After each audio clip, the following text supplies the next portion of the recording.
Saya tambahkan, dalam Islam diajarkan juga bagaimana caranya supaya mati yang baik, bahkan ada mati yang terbaik. Ya. Biasa kita kenal kalau mati baik dengan husnul khatimah, meninggal dalam keadaan baik.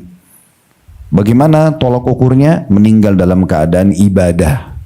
Kata Nabi Muhammad SAW dalam sebuah hadis yang sahih, Allah kalau mencintai seorang hamba, Allah akan menggunakannya. Kata para sahabat, ya Rasulullah, apa yang dimaksud dengan Allah akan menggunakannya? Ya. Kata Nabi SAW, Allah akan mudahkan dia untuk mengerjakan amal-amal saleh sebelum dia meninggal. Dan dengan amal saleh itulah Allah rengut nyawanya. Jadi kalau orang mau tahu ini husnul khatimah atau su'ul khatimah, mati baik atau mati buruk, kita lihat amal-amal yang dia kerjakan beberapa hari sebelum dia meninggal. Dalam riwayat yang lain kata Nabi SAW, kalau Allah inginkan kebaikan bagi seorang hamba, maka Allah akan tutup hidupnya dengan amal-amal kebaikan tersebut. Riwayat yang lain, kalau kata Nabi SAW, seseorang terbiasa dengan satu pola perbuatan, baik atau buruk, Allah tutup hidupnya dengan pola itu. Jadi maksudnya, kita jangan melihat keadaan fisik seseorang. Hamzah radhiyallahu anhu paman Nabi, waktu ditemukan jenazahnya di Uhud, hidungnya terpotong, dadahnya terbelah, darah semuanya. Sampai waktu Nabi SAW melihat, Nabi sedih, ya, karena melihat kondisi fisik pamannya, gitu kan.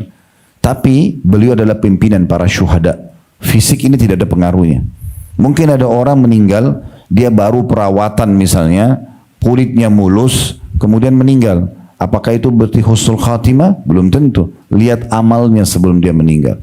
Beberapa hari sebelum meninggal orang itu buat apa? Orang terbongkar kedoknya di situ. Ya.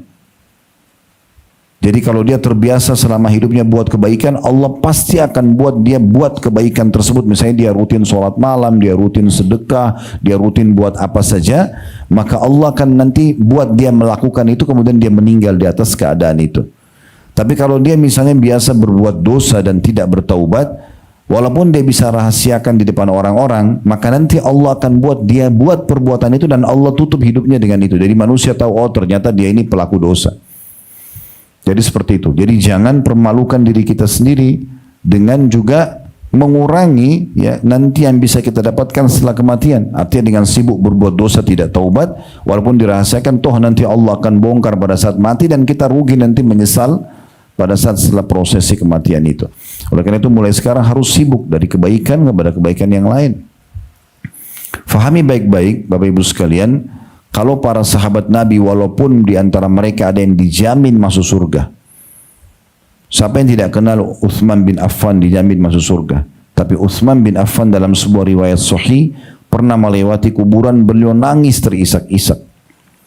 Lalu kemudian orang di sekitarnya mengatakan begini, wahai Utsman, Anda mendengar tentang surga, mendengar tentang Anda tidak menangis. Kenapa pada saat disebutkan dan Anda lewat depan kuburan Anda menangis? Maka kata Utsman, aku telah mendengarkan Rasulullah sallallahu alaihi wasallam bersabda, sesungguhnya kuburan adalah awal tempat tinggal penentu keselamatan atau kehancuran. Kalau siapapun yang selamat di kuburan karena dia memang meninggal dalam keadaan baik, maka pastikan yang setelahnya akan mudah. Dan siapapun yang meninggal dalam kondisi masuk di kuburan dan dia tersiksa situ, maka yang setelahnya jauh lebih berat. Maka setelahnya akan jauh lebih berat. Ya, jadi memang patokannya adalah kuburan tersebut. Baik,